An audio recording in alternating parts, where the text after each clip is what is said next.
नमस्कार, मैं हूं संजय शर्मा। आप देख रहे हैं 4 PM news network. Amit Shah Maharashtra में पहुंचे हैं। महाराष्ट्र में चुनाव है कुछ दिनों बाद। तो लोकसभा के चुनाव के नतीजे आए थे, उसने भारतीय जनता पार्टी को बहुत निराश किया। महाराष्ट्र से जो इनपुट आ रहा है, मैं कुछ दिन पहले गया था मुंबई में, जो रुझान है वो भारतीय जनता पार्टी के लिए बहुत चिंता वाले हैं। मुझे लग रहा है कि महाराष्ट्र में शायद भाजपा इस बार विधानसभा चुनाव में भी बहुत तगड़ा नुकसान उठाने जा रही है। शरद पवार को लेकर आज अमित शाह ने बहुत कस के निशाना साधा। कहा, शरद पवार भ्रष्टाचारियों के नेता हैं। उद्धव ठाकरे औरंगजेब फैन क्लब के नेता हैं, संरक्षक हैं। इस तरह की तीखे तीखे हमले आज अमित शाह ने किए। महाराष्ट्र की राजनीति, महाराष्ट्र का चुनाव, हरियाणा और महाराष्ट्र का चुनाव क्या देश की राजनीति को प्रभावित करेगा? अगर हरियाणा, महाराष्ट्र और उसके कुछ ही दिनों बाद झारखंड के नतीजे बीजेपी के खिलाफ आते हैं, तो क्या साहिब की कुर्सी डगमगाने का कहीं खतरा तो नहीं है? इन तमाम बातों के लिए हम चलते हैं महाराष्ट्र के सीनियर जर्नलिस्ट, बहुत अच्छी जानकारी रखते हैं, बहुत अच्छा बोलते हैं, राजीव रंजन सिंह। वो हमारे साथ जुड़ रहे हैं और हम उनसे बातचीत करेंगे इन तमाम मुद्दों पर। बहुत बहुत स्वागत है राजीव रंजन जी। आज बहुत जोश में थे अमित शाह, उन्होंने एक के बाद एक हमले किए और कहा कि शरद पवार भ्रष्टाचारियों के सरगना, उद्धव ठाकरे औरंगजेब फैन क्लब के अध्यक्ष।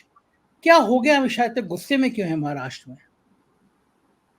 अगर शरद पवार सब करप्ट लोगों के सरगना है तो फिर अजीत पवार क्या है, ये सवाल उठता है। और अजीत पवार के साथ में छगन भुजबल और जो बाकी पार्टी गई, जो पूरा गैंग गया है, वो क्या है। और अमित शाह जी जो इनको मतलब जिनका वरदहस्त है देवेंद्र फडणवीस के ऊपर में, देवेंद्र फडणवीस जी क्या है। तो ये जो है ये कुछ नहीं है, ये परेशानी का अपना ये एक सबब दे, मतलब ये एक सबूत दे रहे हैं कि इंटरनली कितने बौखलाए हुए, परेशान है। इन लोगों को ये नहीं समझ में आ रहा कि कैसे भारतीय जनता पार्टी की दुर्गति हो रही है महाराष्ट्र में। इनको ये नहीं समझ में आ रहा कि अजीत दादा पवार को लाने के बावजूद भी एनसीपी रिवाइव हो रही है। और आप देखिए शरद पवार गुट में एनसीपी शरद पवार 25 से 30 बड़े ब्लॉक और डिस्ट्रिक्ट लेवल के नेता जो हैं, उन्होंने अपनी लॉयल्टी स्विच कर दी है अजीत दादा पवार कैंप छोड़कर वो लोग शरद पवार के पास में आए।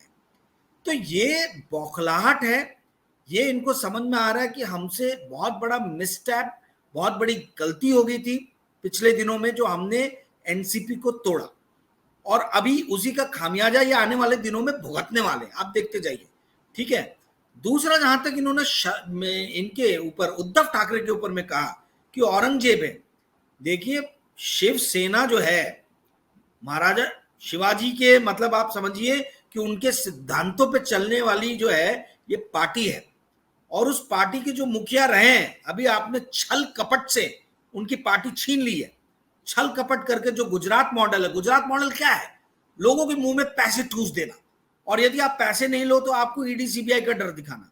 वो सारे तरीके के छल कपट करके आपने उनके कुछ लीडर्स को तोड़ लिया, और आप बोल रहे हो कि ये औरंगजेब है। इससे बड़ा विरोधाभासी, इससे ज्यादा हास्यास्पद, इससे ज्यादा मूर्खतापूर्ण कोई दूसरा स्टेटमेंट नहीं होगा कि भाई अमित शाह ये कहें कि उद्धव ठाकरे औरंगजेब सेना के अध्यक्ष हैं। ये शिवसेना, महाराज शिवाजी जो ना केवल महाराष्ट्र के बल्कि हिंदुस्तान के शक्ति के प्रतीक है, उनके ऊपर आप एक तरीके से कुठाराघात कर रहे हो, उन पे हमला कर रहे हो। आप सिर्फ उद्धव ठाकरे की बेइज्जती नहीं कर रहे हो, आप शिवसेना की बेइज्जती कर रहे हो, आप महाराष्ट्र के हर उस इंसान की बेइज्जती कर रहे हो जो इस प्रिंसिपल पे विश्वास करता है कि किस तरीके से बहादुरी से हमें दुष्टों के खिलाफ लड़ना चाहिए और संघर्ष करना चाहिए। आप उन लोगों की बेइज्जती कर रहे हो। तो ये उद्धव ठाकरे और शरद पवार के ऊपर में जो बयान दिया गया है संजय जी, ये सिर्फ और सिर्फ बौखलाहट की निशानी है और इससे ज्यादा कुछ नहीं है। हमें ज्यादा रीड नहीं करना चाहिए। आप याद कीजिए जो लास्ट एपिसोड मैंने और आपने किया था, उसमें मैंने यही कहा था कि सिर्फ एक गुजारिश है महाराष्ट्र इलेक्शन के प्रभारी से कि 20 रैली हुजूर आप करा दीजिए अमित शाह की, और 20 रैली मोदी जी की करा दीजिए महाराष्ट्र में इलेक्शन के पहले या इलेक्शन के दौरान।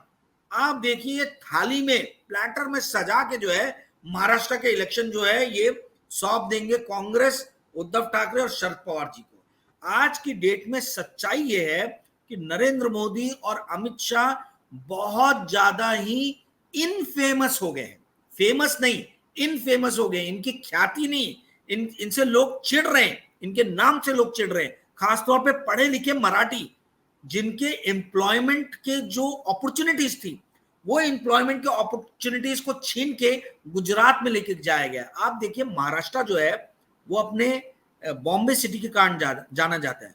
बॉम्बे क्यों जाना जाता है? दो कारणों से। एक फाइनेंशियल सेंटर है इंडिया का, ब्लड लाइन है, दूसरा वहां पे हिंदी मूवीज का गढ़ है।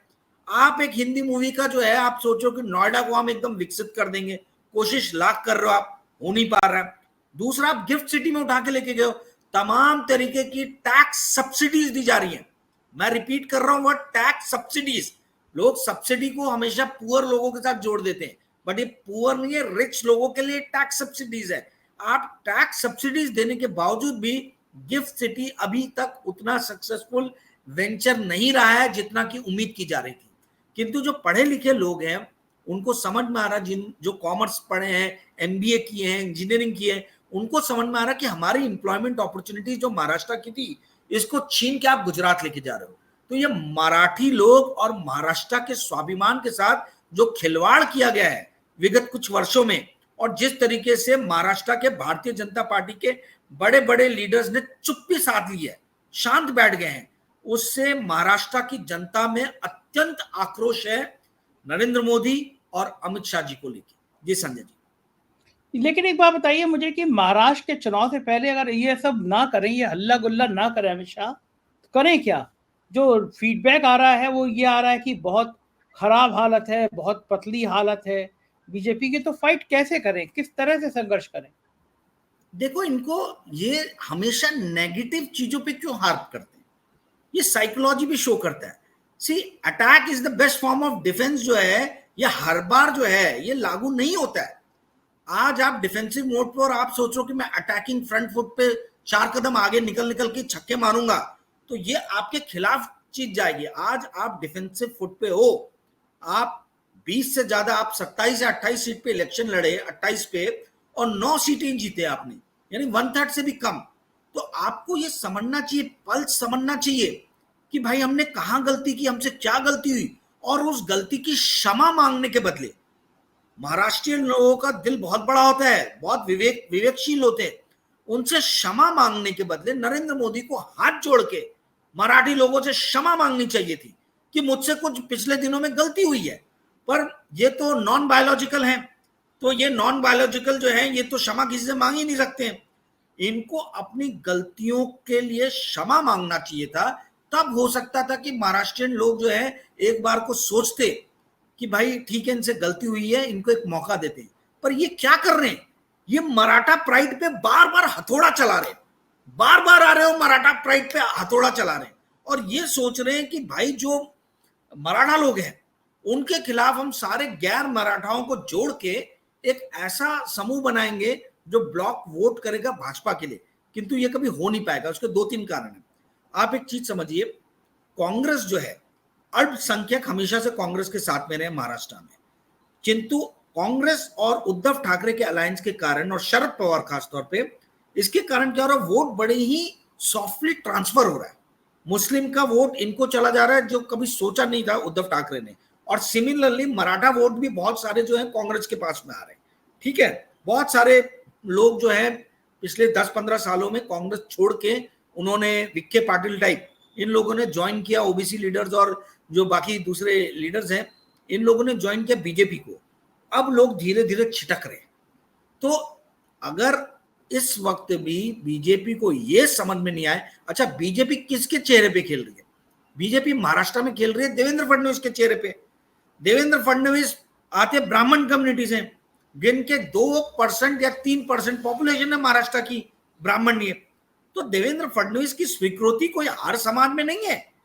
जो ये महाराष्ट्र के अंदर में अगर आज आप दक्षिण पश्चिम नागपुर जो हब है आरएसएस का, जहां मेरा भी घर आता है, अगर उस जगह से छोड़ के देवेंद्र फडणवीस कोई दूसरे कंस्टिट्यूएंसी से लड़े तो उनको बड़ा संघर्ष करना पड़ेगा।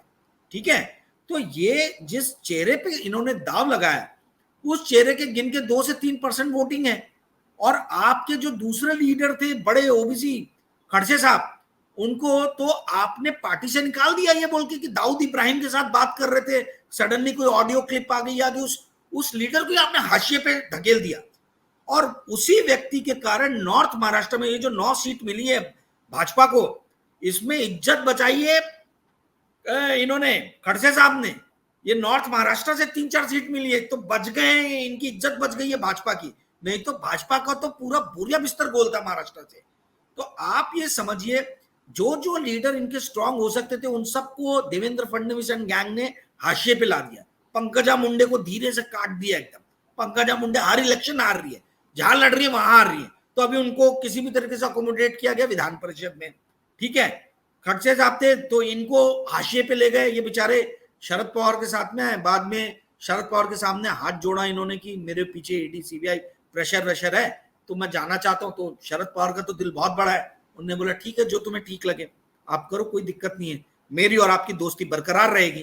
तो ये आप ये समझिए कि बीजेपी के अंदर, और बीजेपी के अंदर में कांग्रेस से लीडर आयात किए गए, कांग्रेस से भर भर के लीडर जो हैं वो ये अपनी पार्टी में लेके आए।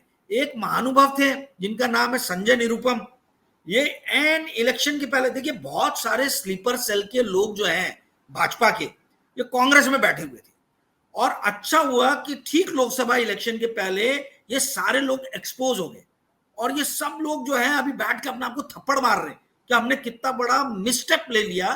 ठीक इलेक्शन, इन्होंने कभी सोचा नहीं था कि कांग्रेस रिवाइव होगी, कांग्रेस को 100 सीटें मिल जाएंगी।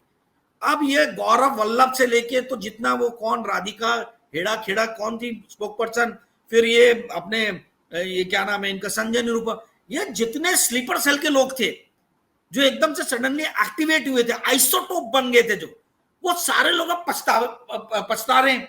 अब इनको कौन सी पार्टी अकोमोडेट करेगी इनको मालूम नहीं है। तो जो आपने मूल सवाल पूछा कि भाजपा करे तो करे क्या, भाजपा के पास में एक ही रास्ता है, इनफैक्ट 2 रास्ते हैं। इनको जो है कोई बहुत स्ट्रांग ओबीसी लीडर को चेहरा बनाना पड़ेगा। देवेंद्र फडणवीस को चेहरा बनाएंगे तो मैं आज आपको लिख के दे रहा हूं 50 सीट भी नहीं आने वाली है भाजपा की, 50 सीट्स भी नहीं आएगी। ठीक है, और दूसरी चीज ये करनी पड़ेगी कि नरेंद्र मोदी और अमित शाह को हाथ जोड़ के महाराष्ट्रियन लोगों से माफी मांगनी पड़ेगी कि हमसे गलती हुई। वो मांगेंगे नहीं मांगेंगे तो ये राज्य को खो देंगे। मराठी लोगों का प्राइड बहुत, मराठा प्राइड को इन्होंने हर्ट किया है और मराठी लोग छोड़ेंगे नहीं इनको। आप ये समझिए 9 सीट पे लाए, इन्होंने एक सिग्नल दे दिया है। अगर इन्होंने माफी नहीं मांगी तो जो 2021 में हुआ था बंगाल में, इतना उड़ रहे थे ये लोग और 77 सीट्स मिली और वो all time highest seat Trinamool को मिली 224 225। और उसके बाद देखिए भाजपा कभी रिवाइव नहीं हो पाई पश्चिम बंगाल में। इस बार भी प्रशांत किशोर उर्फ पांडे बाबा, हमारे प्रशांत किशोर पांडे जी, इन्होंने बोला था कि 20 सीटें मिलेंगी भाजपा को, तृणमूल पीछे चली जाएगी। तो ऐसे ऐसे साइकोलॉजिस्ट भी गलत साबित हो गए। रीजन ये कि इन्होंने बंगाली प्राइड पे हमला किया था। नरेंद्र मोदी ने अपने वक्तव्यों से, उल्टे पुल्टे आचरण से, देखिए नरेंद्र मोदी को कोई टोकता नहीं है। नरेंद्र मोदी जो है वो पहले थोड़ा संतुलन में बोलते थे, पर अब वो जो है ना वो बड़बोले हो गए, मन बहक गया उनका, वो कुछ भी बोल देते। नॉन बायोलॉजिकल हूं, मतलब वो देश के लोगों को बेवकूफ समझ रहे हैं, मेरे को ऐसा लग रहा है। तो वैसा ही उन्होंने कुछ स्टेटमेंट वहां दे दिए। एक बात बताइए राजीव जी, आप कह रहे हैं महाराष्ट्र के लोग दयालु होते हैं, माफ कर देते हैं, लेकिन एक महाराष्ट्र में जहां से आप आते हैं वहां से एक सज्जन और आते हैं, नाम है मोहन भागवत। अभी उन्होंने 3 दिन पहले जो बयान दिया है, बायोलॉजिकल आप बार बार जिक्र कर रहे हैं, धज्जियां उड़ाने में कोई कसर ही नहीं छोड़ी उन्होंने, सब कुछ कह डाला। जो विपक्ष कहने की हिम्मत नहीं कर रहा वो भी उन्होंने कह डाला। क्यों नाराज हो गए मोहन भागवत मोदी जी से इतना कि बिल्कुल बैंड बजाने में पीछे लग गए? देखिए मैं तो कई दिनों से बोल रहा हूँ, आपके दर्शक पर कमेंट में लिखेंगे कि नहीं भाजपा और ये आरएसएस एक ही है। मैं आपको कितने दिनों से बोल रहा हूँ, कई महीनों से बोल रहा हूँ कि आरएसएस और बीजेपी के बीच में बहुत बड़ा कोल्ड वॉर, शीत युद्ध चल रहा है, और इसमें पिन मारने का काम, हथगोला फेंकने का काम जेपी नड्डा ने कर दिया इलेक्शन के बीचों बीच। उस टाइम भी मैंने और आपने प्रोग्राम किया था, तो नड्डा साहब ने बोल दिया कि हमको जो आरएसएस की अब जरूरत नहीं है, ठीक है। और जिस तरीके से नरेंद्र मोदी ने इलेक्शन का रिजल्ट आने के पहले ही उसी दिन जो है वो अमित शाह जी और नड्डा जी और राजनाथ सिंह जी को बैठा के और ऐलान कर दिया कि मैं पीएम बनूंगा, मैं पीएम हूं, ठीक है, मुझे नायडू जी और नीतीश कुमार का समर्थन। और ये तो आरएसएस को झटका लगा, क्योंकि आरएसएस क्या है, आरएसएस अपने आप को एक मदर ऑर्गेनाइजेशन समझता है, जिसके विश्व हिंदू परिषद, बजरंग दल, बीजेपी सब जो है अनुषांगिक संगठन आप समझ लीजिए वो है। तो इनका ये मानना था कि भाई हमसे एक विचार विमर्श होगा, ठीक है। और इनका ये मानना है, भागवत जी का, जो बहुत ही उनके किसी क्लोज व्यक्ति ने मुझे बताया था कि भागवत जी का ये मानना है कि किसी भी व्यक्ति को 10 साल से ज्यादा का टर्म नहीं मिलना चाहिए। तो नरेंद्र मोदी 10 साल, एक दशक रह चुके प्राइम मिनिस्टर, तो अब एक नए चेहरे को मौका मिलना चाहिए। तो आप नए चेहरे को मौका देने के लिए तैयार ही नहीं हो।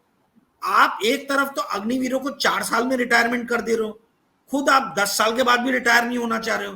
तो ये सारी चीजें जो है ये संगठन पसंद नहीं कर रहा। देखिए आरएसएस जो एक संगठन है, संगठन नियम पे चलता है, संगठन मनमौजी नहीं होता कि मैंने जो बोल दिया वो हो जाएगा, ठीक है। तो संगठन के जो प्रिंसिपल्स हैं, जो सिद्धांत है, भले वो कितने भी बुरे हो, कितने अच्छे हो, आप उसको मान्यता देते हो, आप मान्यता नहीं देते हो, आरएसएस के अपने कुछ सिद्धांत है, प्रिंसिपल्स है, वो उन प्रिंसिपल्स के साथ में खिलवाड़ नहीं करना चाहता, ठीक है। तो इनका ये नरेंद्र मोदी जी का ऐसा करना कि मतलब चुनी देंगे नेस, मतलब मैं ही हूं जो भी हूं और मैं कर लूंगा, ये आरएसएस को पसंद नहीं आ रहा है। और मोदी जी ये समझते हुए भी नासमझ बन के बैठे हैं। तो इसलिए ये कोल्ड वॉर और थोड़े दिन चलेगा, देखते जाइए आगे आगे क्या होता है इस कोल्ड वॉर में। अच्छा, मुझे बताइए कि अगर राजीव जी, अगर मान लीजिए हरियाणा और महाराष्ट्र, क्योंकि जो हरियाणा है वहां पे भी भारतीय जनता पार्टी की हालत बहुत पतली है, और कुछ दिनों बाद झारखंड हो रहे हैं, चुनाव होने हैं, तीनों राज्यों में बीजेपी मजबूत स्थिति में नहीं है। आज की तारीख में अगर चुनाव हो जाए 10 दिन बाद, तो मैं कह सकता हूँ शायद भाजपा तीनों राज्य हार जाएगी। अगर ये तीनों राज्य हार जाती है बीजेपी, तो जो चेहरा था, वो जो चेहरा जिला पंचायत, नगर पालिका, विधानसभा, लोकसभा, वो चेहरा ही जीत की गारंटी था, वो लोकसभा चुनाव के बाद थोड़ा धीमा पड़ा, थोड़ा हल्का पड़ा। और 3 राज्यों के चुनाव नतीजे अगर माकूल नहीं आए, तो फिर मोदी जी के चेहरे को लेकर क्या पार्टी में भी बगावत हो सकती है? पार्टी में बगावत होगी, पर मैंने जैसे कल कहा था कि मैं पश्चिम बंगाल गया था, वहां पे काफी बड़े नेता ने तृणमूल के मेरे को बताया, इंटरनल पॉलिटिकल, शायद आप भी चेक कर लीजिएगा, ऐसी बातें चल रही हैं कि यदि नरेंद्र मोदी बहुत अनपॉपुलर होने लगेंगे तो ये पॉसिबिलिटी है कि नरेंद्र मोदी प्रेसिडेंटशिप के लिए जाए। प्रेसिडेंटशिप यानी इंडिया के प्रेसिडेंट, नॉट पार्टी प्रेसिडेंट, ठीक है। तो ये बातें मतलब कुछ हलकों में चल रही हैं, राजनीतिक हलकों में, कि क्या नरेंद्र मोदी भारत के अगले राष्ट्रपति होंगे। अब अभी तो ये समय देखिए, है, ये अभी तो समय है, पर कुछ भी हो सकता है। अभी जो बैठी है वहां पे, ठीक है, अब आप देखिए उनकी क्या इज्जत है, कोई प्रोग्राम में नहीं बुलाया जाता, कुछ नहीं बुलाया जाता। तो हो सकता है कहा जाए कि आप हेल्थ रीजन है, कोई रीजन देके स्टेप डाउन कीजिए, मुझे नहीं मालूम ये होगा नहीं होगा, मैं कयास लगा रहा हूं। पर जो मुझे काफी बड़े लीडर ने पश्चिम बंगाल के ये मेरे को बताया कि आप जो है इस बात को समझिए कि ये नेक्स्ट प्रेसिडेंट हो सकते हैं इंडिया के, और ये सत्ता नहीं छोड़ेंगे, ये सत्ता छोड़ेंगे। देखिए हर क्राइम और हर चीज का परमिशन लेने के लिए तो प्रेसिडेंट के पास ही भेजा जाता है। यदि आप कोई घोटाले में शामिल हो, कहीं भी शामिल हो, तो फाइल तो जाती है प्रेसिडेंट के पास में अनुमति लेने के लिए। अब प्रेसिडेंट अपनी अनुमति कैसे देगा, आप समझ रहे हैं मेरी बात। तो ये देखिए, ये अभी तक किसी भी राजनीतिक विचारक या किसी भी प्लेटफॉर्म पे, न्यूज प्लेटफॉर्म पे बात आई नहीं है। मेरे एक सोर्स का ऐसा कहना है कि भाई ये चीज की बहुत हद तक पॉसिबिलिटी है कि Narendra Modi may be the next president of India. अब ये सही है, गलत है, अनुमान है, कयास है, मतलब रीजनल जो पार्टीज हैं, समाजवादी पार्टी हुई, तृणमूल हुई, राष्ट्रीय जनता, इसमें बातें चल रही हैं इनके हलकों में कि क्या नरेंद्र मोदी अगर काफी अनपॉपुलर होते हैं और आरएसएस और बीजेपी के अंदर से ही बगावत के बिगुल बचते हैं, तो क्या ये राष्ट्रपति के लिए, इनको पद के लिए धकेल दिया जाएगा। फिर उस वक्त में क्वेश्चन ये अराइज हो रहा है कि यदि उनको वहां धकेला जाएगा तो पीएम कौन, क्योंकि अमित शाह तो सारी पावर डिराइव करते ही है नरेंद्र मोदी से, ठीक है। तो वो फिर वहां जो है ना, वहां आई मीन बैलेंस बनाना बड़ा मुश्किल होगा। तो बड़ा इंटरेस्टिंग और बड़ा ट्रिकी आपने जो क्वेश्चन पूछा, बड़ा ट्रिकी क्वेश्चन है कि अगर ये हार गए और ऐसी आरएसएस का सुर ऐसा ही रहा जैसे अभी है, ठीक है, और नितिन गडकरी और 2-3 जो वरिष्ठ लीडर हैं ये अगर ऐसी अलग थलग रहे तो कुछ भी हो सकता है भाजपा के अंदर में, ऐसी चीजें जो अभी कोई सोच नहीं रहा। ये एक ऑप्शन जो है जिसपे मतलब हमारे आपके जैसे राजनीतिक विचारकों ने सोचा नहीं था, पर ये मंत्री जी ने ऐसी चीज मेरे दिमाग में डाल दी, उन्होंने ऐसा बताया कि मुझे लग रहा हाँ ये पॉसिबिलिटी है। अगर नरेंद्र मोदी प्राइम मिनिस्टरशिप छोड़े तो क्वाइट ऑब्वियस है कि प्रेसिडेंट ही नेक्स्ट स्टेप होगा, क्योंकि प्रेसिडेंट के पास ही सारी फाइल जाती है, करप्शन की हो जो भी हो। नहीं साइन करेंगे तो क्या कर लोगे आप? जी संजय जी। बिल्कुल ठीक बात है। एक नया एंगल चर्चा के लिए तो है ही है कि क्या होगा बीजेपी में। ममता बनर्जी ने अखिलेश यादव को बुलाया, वहां पे बंगाल में फंक्शन किया। इस अखिलेश यादव को बुलाने का क्या मतलब था? बंगाल में अखिलेश यादव या ममता बनर्जी और अखिलेश यादव के मिलन का क्या मतलब है? देखिए, इंडिया अलायंस बहुत स्ट्रांग है और इंडिया अलायंस के अंदर रीजनल पार्टीज जो है उनके अंदर में बहुत ज्यादा कोहेसिव बॉन्डिंग है। इसका एक आज ममता बनर्जी ने जो है वो एक सिग्नल दे दिया है। दूसरा सिग्नल ये दिया है कि आफ्टर कांग्रेस जो सेकंड नंबर पे सबसे बड़ी पार्टी है अखिलेश यादव, उनका पूरा समर्थन है ममता बनर्जी को, and vice versa Mamata Banerjee का पूरा समर्थन है अखिलेश जी को। देखिए, बधौई से एक तृणमूल कांग्रेस के नेता को टिकट मिला था उत्तर प्रदेश में, ठीक है, कमला प्रति त्रिपाठी के शायद, हाँ ये बेटे रहे, तो वो, हाँ, तो ये आप ये समझिए कि तृणमूल कांग्रेस को अगर उत्तर प्रदेश में अकोमोडेट कर रहा अखिलेश, यानी कहीं ना कहीं ममता बनर्जी और अखिलेश के बीच में बहुत स्ट्रांग बॉन्डिंग है। और वहीं हम सभी ने देखा कि अरविंद केजरीवाल और ममता बनर्जी के बीच में बहुत स्ट्रांग बॉन्डिंग है। तो ये रीजनल पार्टीज जो हैं एक ये थर्ड अल्टरनेटिव, थर्ड फ्रंट बन के उभर रही हैं। या तो ये ब्लॉक कांग्रेस को सपोर्ट करेगा या कांग्रेस इस ब्लॉक को सपोर्ट करेगी, पर एक चीज तय है कि इनके बीच में जो बॉन्डिंग है वो बहुत कोहेसिव हो रही है। और मैं बंगाल गया था, मैं आपको बताना चाहूंगा कि जो कांग्रेस के लीडर थे जिन्होंने ये नहीं होने दिया था अलायंस, 7-8 सीट मांग रहे थे, ठीक है, उनको कांग्रेस ने एकदम हाशिए पे लगा दिया। तृणमूल कांग्रेस ने तो लगा ही दिया, तो उन्होंने ठान लिया था यूसुफ पठान को खड़ा करके कि भैया इसको तो हमको हराना ही है। और वो अपने कंस्टिट्यूएंसी में थर्ड नंबर पे रहे, थर्ड, ये भी सेकंड में नहीं रहे। सेकंड कोई डॉक्टर साहब खड़े हुए थे भाजपा से, वो थे बहुत फेमस डॉक्टर है, फ्री में इलाज करते हैं लोगों का, यूसुफ पठान जीत गए इलेक्शन। तो ये आप ये समझिए कि कांग्रेस रीजनल पार्टीज को बहुत सपोर्ट कर रही है, और जो उनके लोकल लीडर्स जो है, जैसे आप महाराष्ट्र में भी देखिए 2-4 बहुत मन बड़े कांग्रेस के लीडर हैं जो कुछ भी स्टेटमेंट दे देते हैं उद्धव ठाकरे के अगेंस्ट में। और ये बार बार मैंने इस प्लेटफॉर्म पे बोला कि ये उनको नहीं करना चाहिए। तो कांग्रेस ये समझ रही है, यही चीज वेस्ट बंगाल में हुई। तो वेस्ट बंगाल में देखिए वो इंसान हारे इलेक्शन, और आज राहुल गांधी का पूरा सपोर्ट है ममता बनर्जी को। उन्होंने लोकल यूनिट को बोला है कि आप किसी भी तरीके से हमारी जो संधि है इसमें संधि विच्छेद करने का काम ना करें। और यही समाजवादी पार्टी के साथ हमको यूपी में भी देखने को मिल रहा है। तो ये बहुत अच्छा एक सिग्नल गया है, बहुत अच्छा एक मैसेज गया है संजय जी। मतलब लाखों लाख लोग थे आज उस रैली में, इतनी भीड़ कि आपको क्या बताया जाए, आपने टीवी में देखा होगा। तो ये बहुत मतलब एक सिग्नल जा रहा है। जो शहीद दिवस पे तृणमूल कांग्रेस जो हर साल मनाती है 21 जुलाई को शहीद दिवस, उसके ऊपर में जो बुलाया इन्होंने अखिलेश यादव को, it is a very good step, very welcome step. और ये शायद आगे आने वाले पॉलिटिकल डेज को डिफाइन भी करेगा। जी ठीक बात है। हाँ, ललतेश त्रिपाठी को टिकट दिया था अखिलेश यादव ने टीएमसी के बेस पे। एक आखिरी सवाल, महाराष्ट्र में क्या उद्धव ठाकरे का फेस होगा आगे तो फायदा होगा, या बिना किसी फेस के चुनाव लड़ा जाए तो फायदा होगा? देखिए, मैंने पहले भी कहा था कि उद्धव ठाकरे का फेस रहेगा तो बहुत फायदा होगा। रीजन उसके 2-3 है। एक तो ये मराठा प्राइड के जो है ना ये फेस है उद्धव ठाकरे, इनके पिताजी और उद्धव ठाकरे जी, ये शिवसेना जो है ओवरऑल पार्टी, ये एक मराठा प्राइड को जो है वो रिप्रेजेंट करती है।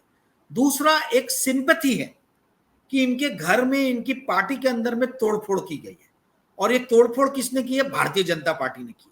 और भारतीय जनता पार्टी का क्या छवि है महाराष्ट्र में कि ये ब्राह्मणों की पार्टी है, ब्राह्मण और गुजराती और बनियों की पार्टी है।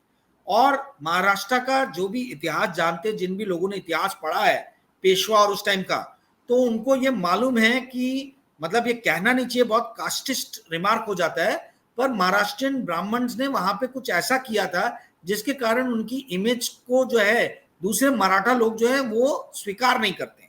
ठीक है, तो ये अभी भी माना जा रहा है कि देवेंद्र फडणवीस ने कुछ ऐसे कार्य किए हैं मराठा पार्टियों के साथ में, चाहे वो शरद पवार जी की हो, चाहे वो शिवसेना की हो, जो उन्हें नहीं करना चाहिए था।